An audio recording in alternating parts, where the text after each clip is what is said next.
a distance runner in high school, and I've been a distance runner for a few years now, so I know the importance of proper fueling, especially before a run. I also know how important it is to find a good food, a good snack that works well in your stomach, and this is something that I love before any run or workout. These are my homemade protein balls. Here are the ingredients that I'll be using. Make sure to pause here and take a screenshot so you can follow along too. They'll also be in the description. These protein balls are perfect for post-run snacks, late night cravings, or honestly any time of day. They're naturally gluten-free and vegan, so it is perfect. Alright, we're going to start by blending up some Cheerios in a food processor.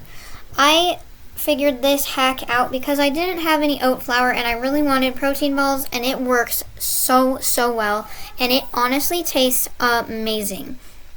It doesn't taste super earthy or like overly healthy like oat flour or almond flour would, and it makes it taste honestly like cookie dough. Put in 2/3 cup of Cheerios and food process it, and then take 3.5 scoops of your favorite protein powder in any flavor and mix it in the bowl.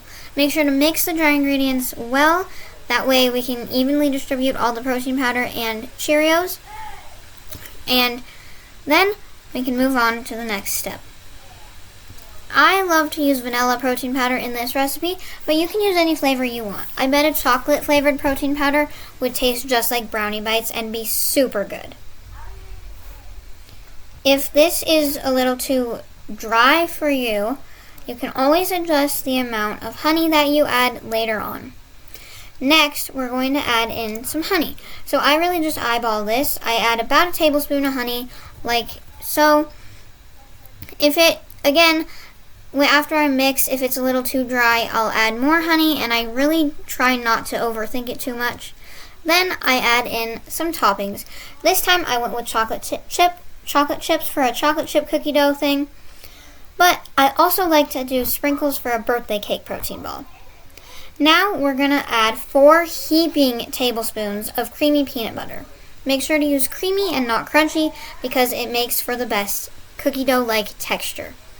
And when I say heaping tablespoons, I mean heaping tablespoons. You want a lot of peanut butter in this thing. Like I said, I'm adding a little more honey to adjust the consistency so that my protein balls aren't too dry. And then you're going to go ahead and give it a good mix.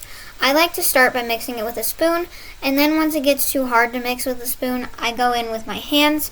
Don't be afraid to get dirty because it will come together and it'll start sticking to itself instead of your fingers. Once it gets to that point where it starts sticking to itself like a cookie dough, you're going to want to start to roll it into little balls. If it's still too sticky, you can always add in a little bit more protein powder or blended Cheerios and adjust the consistency to your liking. Now roll them into little bite-sized balls like so. I like to use a 1 tablespoon little measuring spoon to portion it out and make them all evenly sized. That way I don't get some little odd shapes, but you can do whatever works for you.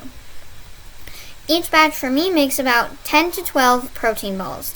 This is perfect. I love to make them on Sundays. These are seriously my favorite. So easy, so yummy, and packed with energy. Let me know if you try them. Again, I love to make these on Sundays and then eat 2 a day before my runs throughout the week. These have 5 grams of protein each, 80 calories each, so they're perfect for before or after a run.